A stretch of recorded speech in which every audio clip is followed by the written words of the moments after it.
Hey guys, welcome to another movie review. Today I'm going to be talking about the new live action remake from Disney. It's a remake of Pete's Dragon. It's live action.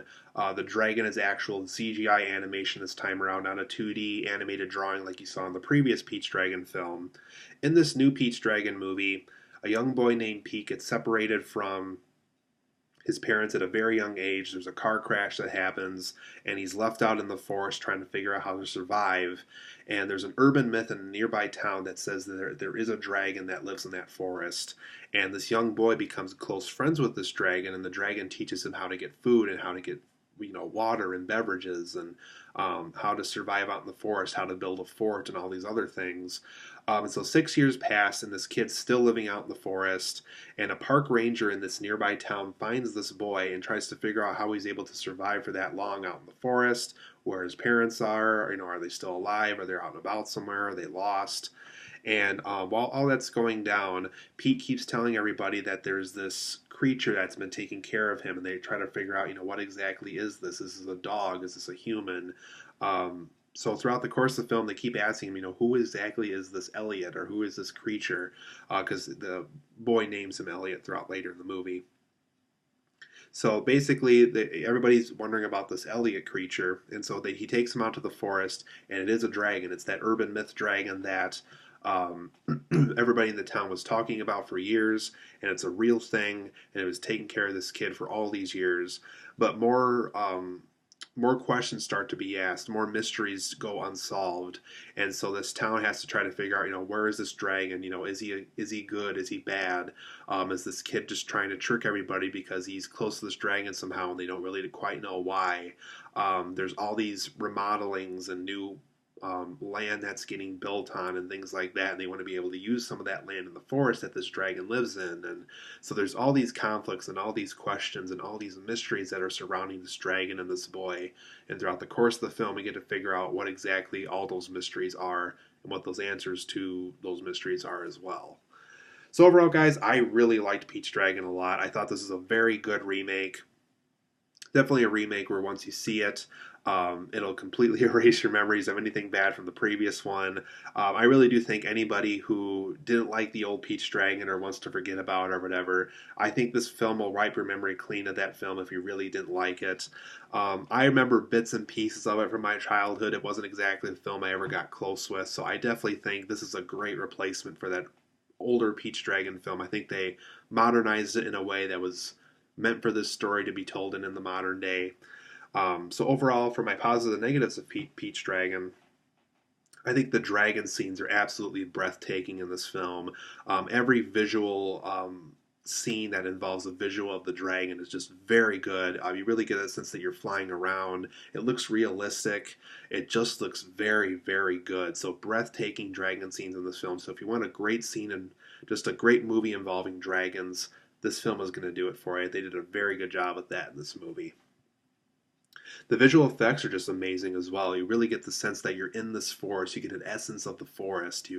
Um, you're on this dragon with this boy riding it, and you're trying to save this dragon from these people in this town that don't quite know how to handle the dragon and things like that. So, just amazing visual effects. I love what they did in this movie.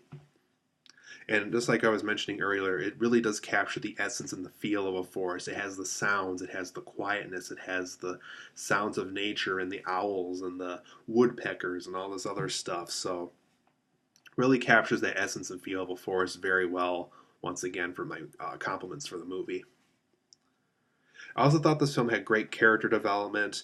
The park ranger, the little boy, the little girl that becomes friends with the boy throughout the movie, played by Oona Laurence from Southpaw, I believe. The old man, who's played by Robert Redford, are all very, very good. They're very well developed characters.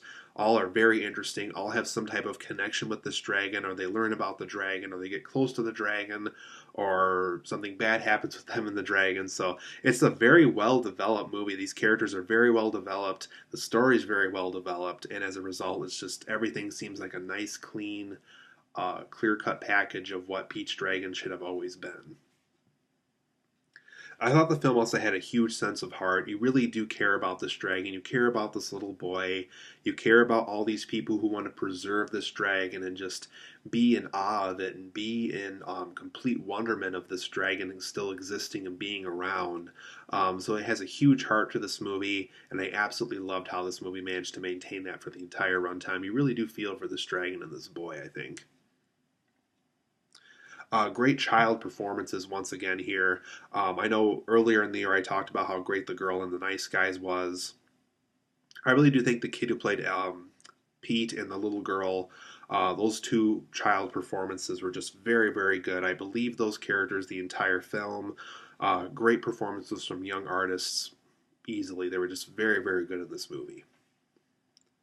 For my negatives of Pete's Dragon, it does have a weak antagonist slash villain. Um, don't want to reveal who that is, just in case you really need to see this film still. But the villain is kind of introduced very late into the film. He gets a lot to do earlier in the film, but he's not quite the villain yet. And when he is the villain, it feels very contrived. It feels like they just had a villain in there just to have a villain in there.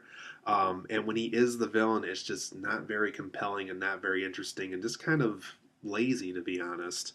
Another negative I have with the film is there's these hillbilly characters that like to follow Karl Urban's character around in the movie.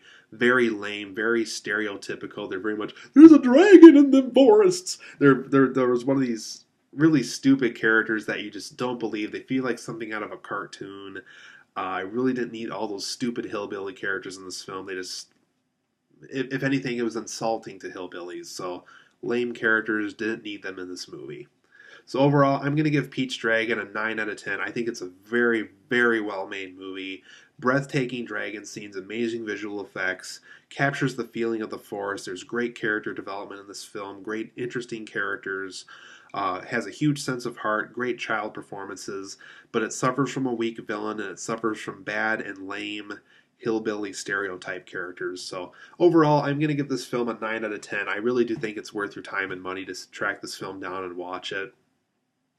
Pete's Dragon gets a huge thumbs up from me. Might be one of the better films I've seen in 2016 so far, to be honest. So, really good movie. Be sure to check out this live action remake of Pete's Dragon.